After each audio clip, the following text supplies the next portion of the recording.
Hello.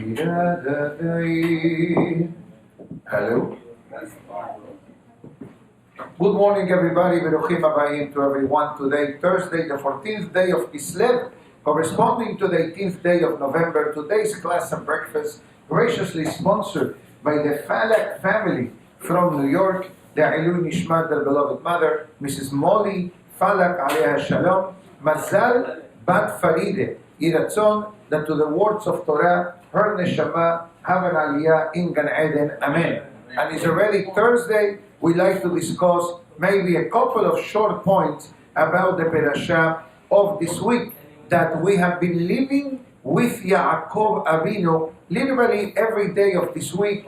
The Torah teaching us how Yaakov Avinu is able not only to survive the Esav, or rather living in the house of Lavan, but actually the famous or infamous meeting of Esav in the beginning of this week's parasha.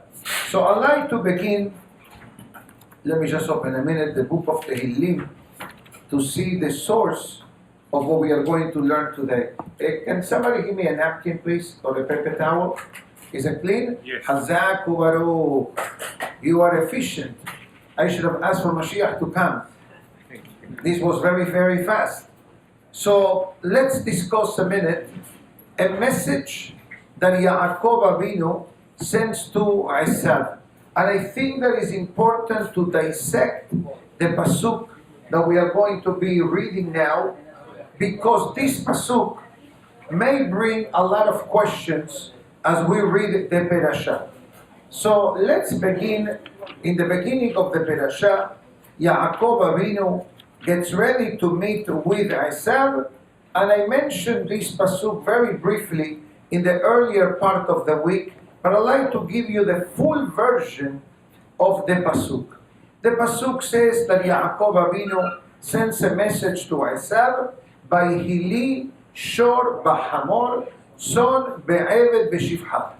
I have an ox, I have a donkey, I have a sheep, I have a slave, I have a maid servant.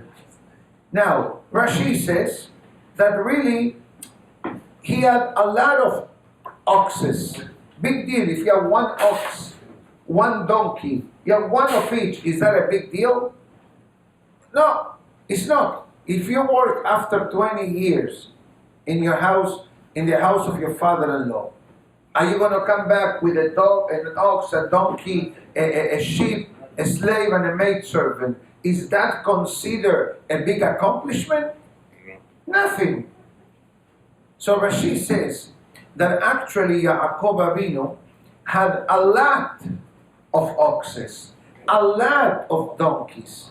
Okay, plenty. Baruch Hashem, Yaakov Avinu was masliach, as we say. He was very successful. If that's the case, why the Torah uses a singular word for each one of these items? I think the question is a great question. So let's go quickly to the Divrei Mordechai a minute to understand Yaakov Avinu message. I may have given part of the answer earlier in the week, but I'm going to give you the full answer today. So, first of all, Shor. Remember yesterday or the day before, I mentioned that Shor represents Yosef Hasadik. That Yaakov, thank you so much, Yaakov Avinu left the house of Lavan, thank you, only when Yosef was born. Why? Because Yosef is the antidote of Esav. Before Yosef was born, Yaakov did not think of living.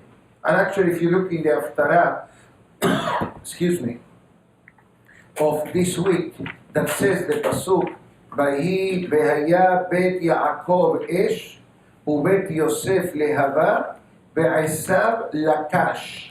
Not cash, although there is a reason why cash, it's called cash. I'll explain that. Although we move into a cashless society, right? That's the way they say, the Achamim of Wall Street. But let's explain this particular pasuk. Ve'aya bet Yaakov esh. The house of Yaakov is compared to the fire. Bet Yosef, and the household of Yosef, it's lehava. What's lehava? A flame.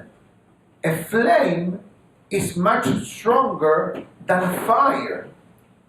Fire is small. Flame much larger. Ubet Yosef lekash. Ubet Esav lekash. And the house of Esav was compared to cash. Now I'm looking at all these businessmen in front of me. What's the cash? Cash, so that's a question. So cash means geld, money. Okay. Why cash? It's called in American, in English, it's called cash. Call it money, call it currency. You know why it's called cash? Because it comes from this week's Aventura. What's in Hebrew the word cash? Straw. Straw. And what happened with the straw becomes in contact with fire? Burns very fast. Burns super fast. That's what happens to cash.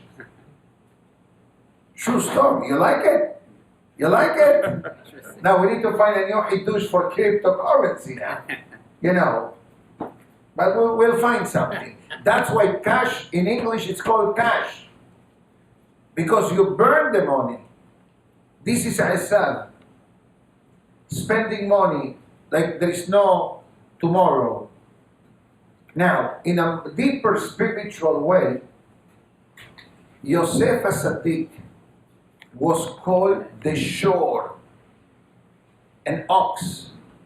And he explains here that a Yehudi, every one of us, possesses this type of strength.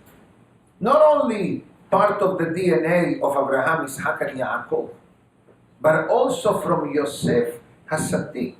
Because what made Yosef HaSadik? Why Yosef merited the answer or the title Sadik? Although next week's parasha we're going to start learning more and more about Yosef HaSadik.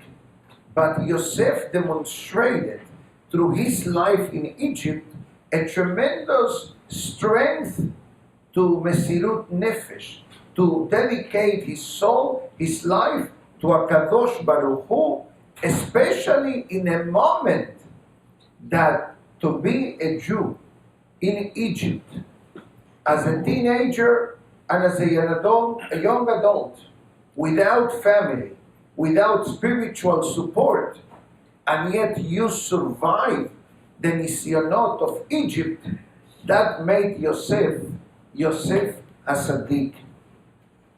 Additionally, the Midrash Rabbah, it says as follows, that we are about to celebrate Hanukkah, literally over a week and a half from now. Hanukkah begins, Be'ezat Hashem, Sunday evening, November 28th, I believe. Today is the 14th of Kislev, so 11 days from now, Be'ezat Hashem, we're going to be celebrating Hanukkah. You know what was one of the decrees of the Greeks against Am Israel? Besides not learning Torah, not doing the Berit Milah, they had a crazy decree against Am Israel. You know what was the decree? I'll read them to you. Lichtov al keren ashor. They made an edict that they will have to take like a shofar, like the horn of a bull, carve it, clean it, engrave on top of it, En lahem chelek belokei Israel. You know what that means in English? I don't believe in God. God forbid. And I read this elsewhere as well, that they used to carve that horn to become like a baby bottle, mamadera in Spanish, and they used to put milk inside of it to feed the babies with a bottle that says, I have no connection with Hashem. God forbid.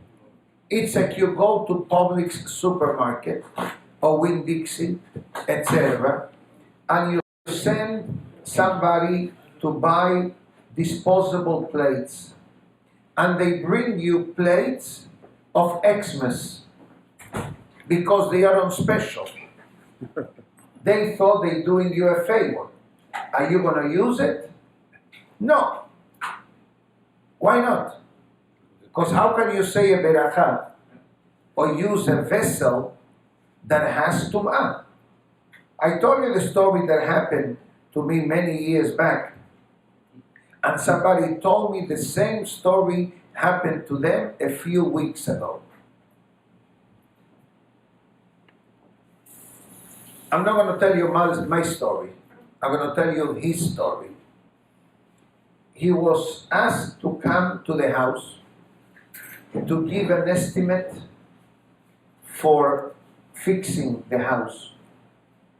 He walked into the house. He walked in for 1 minute. He fell, choked, and he left the house. He tells the owner, I can't be here. Let me leave. He says, we'll talk outside.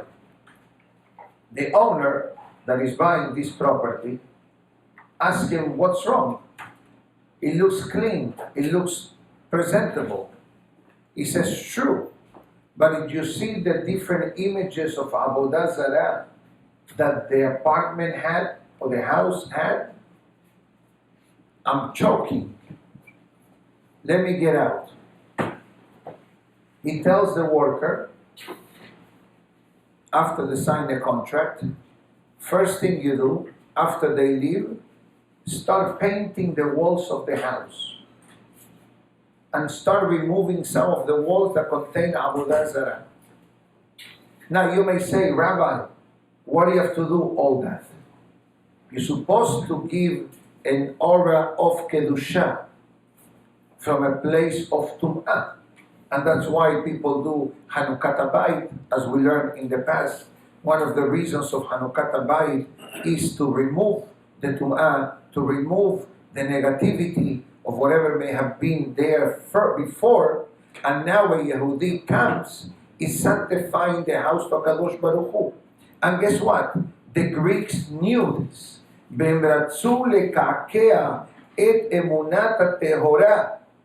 It says they wanted Dafka to start uprooting the basic emunah that a Jew has to Hashem. And what do they use? Keren Hashor. They use the horn of a bull. And the question is, why? There are easier ways. Take a bottle, paint it, and chalas. Why do you want dafka, especially with the horn of a bull and engraving? Short answer, because the Torah is engraved in our heart. The Torah is not written in our heart. The Torah is built into our heart. That's why there is a parasha in the Sefer. It's called Bechukotai. What's the meaning of Bechukotai? Yes, it means my decrees. But you know what Chukotai means? Hakika. There is two ways of writing something. I'll take a pen, I'll take a piece of paper, and I write. Two separate matters, pen and paper. Engraving, it means what? That the writing is built into the stone or into the horn. And the Greeks said, since the Jewish people are very strong to survive, again, how many times, and I don't have a number, and don't attempt to give me a number because probably we don't know the exact number. But how many times our existence was threatened throughout history? If you ask me a number, I don't have the answer. because I thought that I knew the answer. But as you grow older and you learn more and you read how there were certain cities in different continents and different countries that they celebrate their own Purim.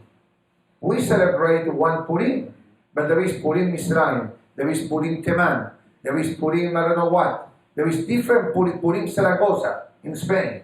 Okay, there are different cities that their existence as Yehudim also were threatened. And we don't know this, but it's written in the holy books. So they said, if the life of a Jew is as powerful as an ox, so I need to use the ox as the antidote to the emunah of the Jewish people. Baruch Hashem, they failed. And the Greeks and the Assyrians are part of a museum of human history, and Am Israel is alive and well. So this is Yosef HaSadik connected to the shore. Then you have Hamor. We learned this 2 days ago. These are the two things that I said. Issachar, Hamor, Garem. Issachar represents the learning of Torah, as the Pasuk writes, Belibnei Issachar Yodei Bina Le'itim.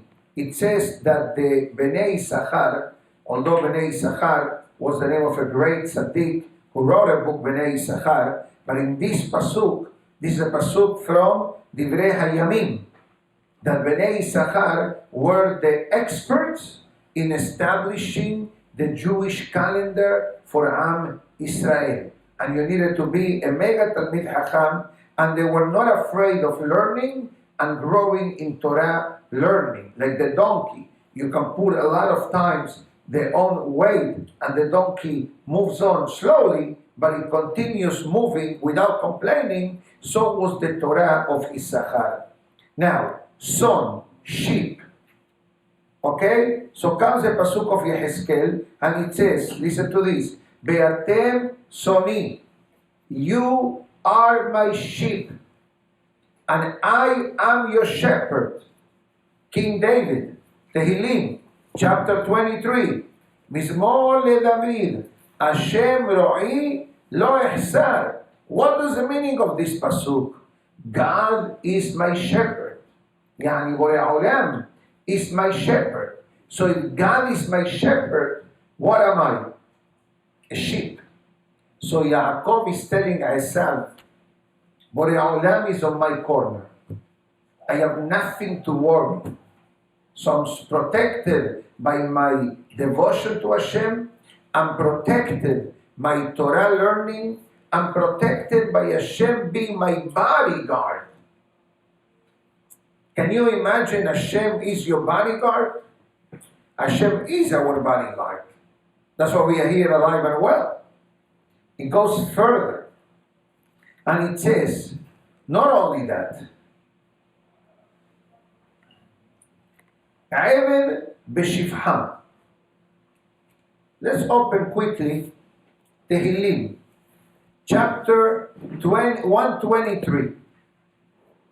We say this every Shabbat. Shira ma'alot. Elecha nasati et ainai. To you, David HaMelech says, I lift up my eyes. Hayoshevi v'shamayim. To Hashem that dwells in the heaven. And listen now to the following pasuk. This pasuk that I'm reading now is the message that Yaakov Avinu sends to Esav. What did Yaakov say? Eved and Shivha. Why does Esav curse? And again, I'll ask you a question. If you know that the fellow that you're about to meet, your brother, who hates you, and he came ready to get rid of you, are you going to tell him, I have this and I have that? If it would have been me, I would have gone to a different city. What do I need to announce? Okay, I'm coming with my wife, with my children, with my ox, with my sheep, my slave, my maid servant. Stay quiet. And chalas. But Yaakov Avinu didn't do that. Yaakov Avinu went straight. And comes David HaMelech and it says, הנה, behold, כעיני עבדים אל יד אדוניהם, like the eyes of the servants turn to their master, כעיני שפחה אל יד גברתה, like the eyes of a maid to her master, כן עינינו אל השם אלוקינו. Our eyes are also turned to הקדוש ברוך הוא, עד שיחוננו, until the salvation comes. So this is what Yaakov is telling Esav, and it says as follows: Esav, like a master worries about his slave, like a master worries about her slave or her maid, also Olam takes care of us. It doesn't matter on which dargah, in which spiritual level are we. Like we say in the day of Rosh Hashanah, Im ke'evanim, im ka'avadim, right? Hayom harak. You forgot that song already? I remember that from childhood. Okay? If we are like children, or we are like servants to you, also the master takes care of the servant, and the father takes care of the child. So you know what Yaakov Avinu says to Esav? Esav, Hashem is in my corner, and my emunah, my faith, and my bitachon in Borei Olam is not negotiable. So therefore, with all these insurance policies on top of me, I'm going to meet you. But yet, we find something fascinating. When Yaakov Avinu says, Katonti mikol hasadim, no hasidim, hasadim, umikol ha'emet asher asita et abdecha. Let's read this pasuk, because I like to quote a beautiful hidush in the name of Rabbeinu Ha'ari on this pasuk. So the pasuk means, Katonti mikol hasadim. Yaakov Avinu makes an accounting of his life. Okay, let's think. He came to the house of Lavan empty-handed. Empty-handed, the pasuk says, Ki bemakli abarti et hayarden hazeh. He only owned a stick that enabled him to walk long distance. Even the garments that he arrived to the house of Lavan were not his. He took them from somebody that drowned. Now, now I have 4 wives. I have 11 sons. I have a daughter. I have wealth. I became successful. And if you look at the gifts that Yaakov Avinu sent to Esav, even on that, there are reasons. What did he send? For example, he says 200 male goats and 20 females, 20 and 20. Then he says, let me look at the pasuk, camels 30, cows 40, donkeys 20, and male donkeys 10. Now, he already gifted Esav several hundreds animals. So if you give several hundred animals, it means that you have a bit more. You're not going to give everything that you had. Although, knowing Yaakov Avinu, maybe he did. But just the gifts that he gave were exorbitant. But yet comes Yaakov Avinu, and then says to himself, Katonti mikol hasadim. It says, maybe Hashem is so good to me. I'm humble. That's the meaning of this pasuk. I'm humbled by everything that you did to me. From 0 to 100, Yaakov Avinu was very successful. So Yaakov says, maybe, with so many berachot that you gave me, maybe I'm not deserving of protection now because I benefited from my credit line. This is the fear of Yaakov.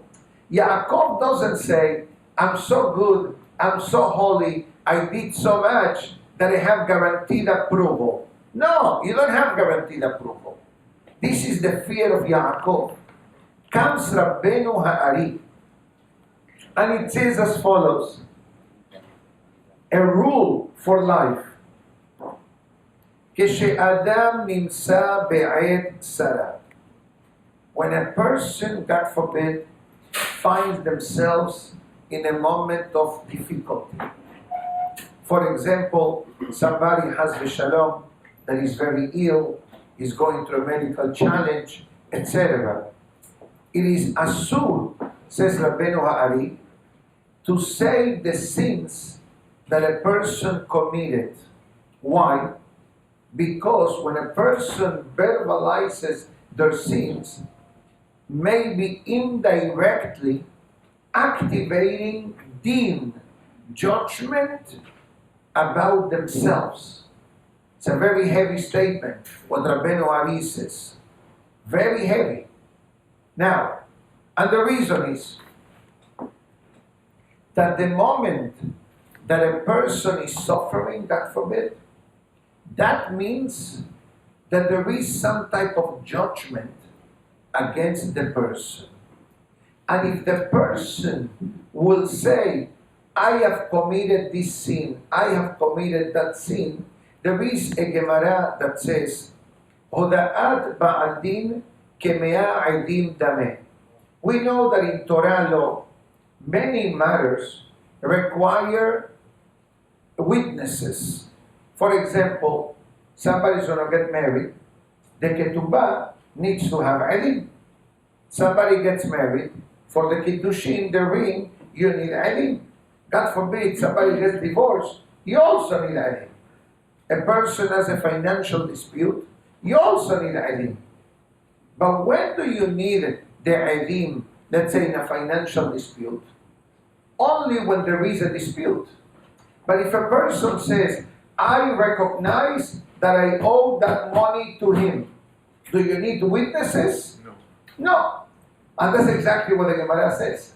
When one of the litigants says, I agree, I owe you, I agree, I'm responsible, I recognize that I said this to him, the Gemara says, Chazak u'baruch, you don't need witnesses. So, in Shamayim, when the person says, I have sinned, I committed this or that transgression, the accusing angels say, he said it, I don't have to say anything. So that, God forbid, may increase the hardship to the person because the person is saying, I did wrong. But doesn't 1 second, please, Mehila. Respectfully, I ask you. Sure. Because this is recorded live and I get comments every day. Mehila. After I finish, we'll open the floor. So it says, for this reason, it says Rabbeinu Ha'ari, comes the day of Rosh Hashanah. Do we say Anna in Rosh Hashanah? No. Why don't you say Anna in Rosh Hashanah? Short answer, says Rabbeinu Ha'ari, because it's Judgment Day. And if it's a Judgment Day, and you are saying, I sinned, I transgressed, I did not do this, I did not do that, is it you're trying to add more wood to the fire? Or you're trying to extinguish a fire with gasoline? For this reason, we don't say Anna in the day of Rosh Hashanah. So comes Rabbeinu Ali and asks, if that's the reason, so why did Yaakov Avinu said, Katonti mikol hasadim u'mikol ha'emet asher asita et abdecha? Why did he even mention? He says, maybe I'm afraid that maybe something negative from Laban is biting me. So if you know that you're about to meet Esav And for Yaakov Avinu, you have to understand this, meeting Esav was Judgment Day. And we know that Esav, even in this week's parasha, attempted to kill Yaakov Avinu twice. One in the beginning of the parasha, and the second time with the Malach. That night that Yaakov and the Malach struggled. What night was that? The night of Tisha B'Av. That later on Tisha B'Av will become a mournful day for Am Yisrael. You know when the first Tisha B'Av took place? According to the holy books, in this week's parasha. In the struggle between Yaakov and Esav. The Malach of Esav. Goes further.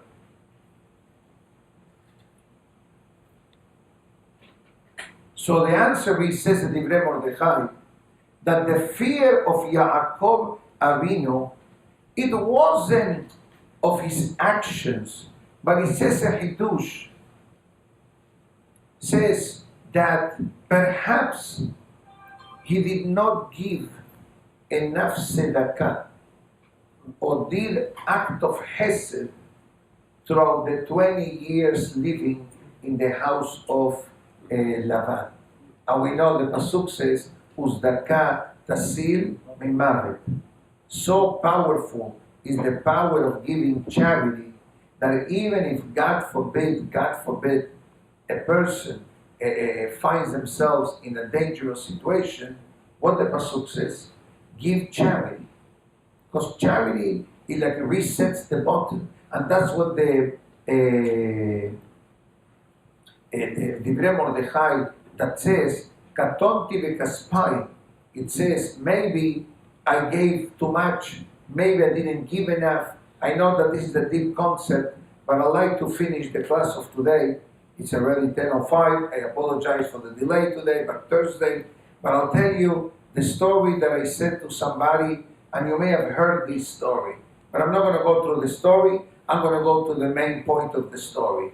It says that dwelling in the negative, it only attracts more negativity. Bottom line. And I'm not saying that a person should not ever worry and be concerned when certain situations in life come up. Because we are humans. We are not malachim. Okay? But obviously, the more emunah and bitachon a person has, the easier perhaps becomes dealing with situations or challenging moments. But one thing is for sure, the more the person dwells in the negative, the more darkness pays a visit to the person.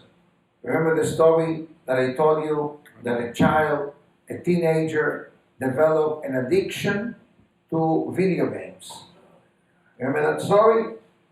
A child, teenager, college student started to develop an addiction to video games. When I mean addiction, he was mahmir. He will play 20 hours a day. Never changed garments, stayed at home, stayed in his bedroom, food was delivered to him, etc. And for a while, the parents were desperate. They didn't know what to do. I mean, you have to understand, a parent that sees their son, God forbid, addicted to these video games, and literally no school, no education, no minyan, nothing, you're in pain. You're in pain as a father, you're in pain as a Jew, you're in pain as a human. Both parents, husband and wife, suffering. And they were praying every day for this son. Until one time, a relative asked them, how do you pray when you pray for your son? So the parents say, we say to Hashem, please God, help my son from his addiction. God, help my son from his addiction. So you know what this person said? I think you need to change your music when you pray. Like Rabino Ali says, if you concentrate on the negative, it attracts negativity. So what you should pray then? How you should pray? So they quote in the name of some Hasidic master, but I believe that Rabbeinu Ari may be the source of the following statement, is that when a person prays and mentions negativity on the prayer, it may block beracha. It may block salvation. So then how do you pray in a situation like this?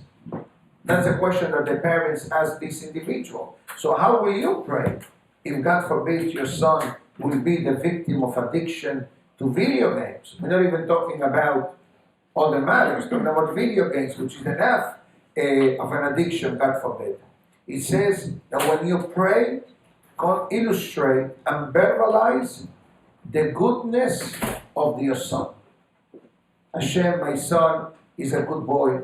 My son is a good son. My son loves to help people, loves to do chesed. In other words, you're saying the same prayer. You're praying for your son.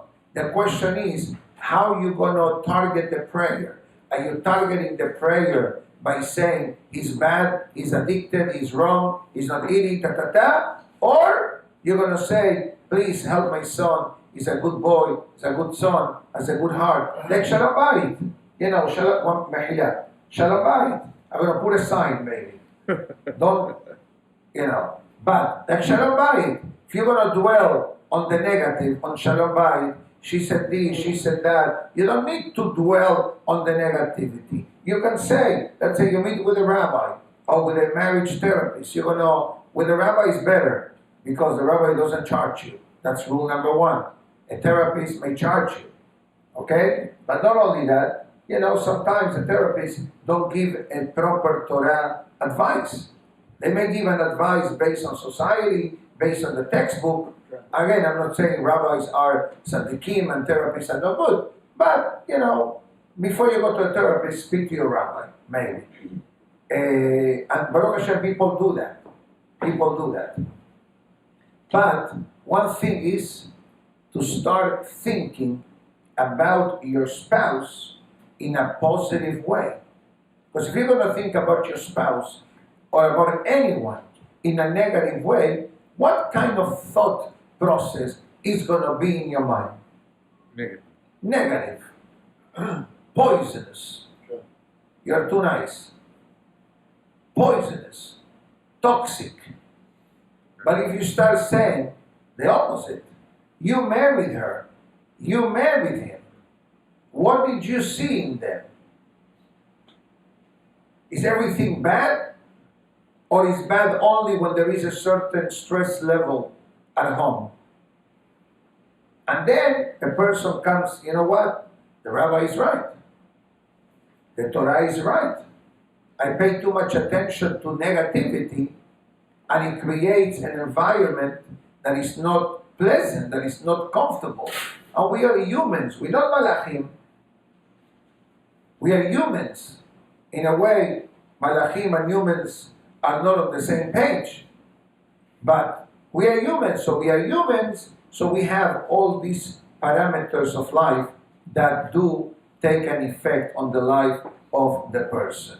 Okay? So I'm going to pause the class, and then I'm going to open the floor for questions, not comments. Comments, talk to me later. Questions, I'll take now. We say to itorah.com, have a great day, and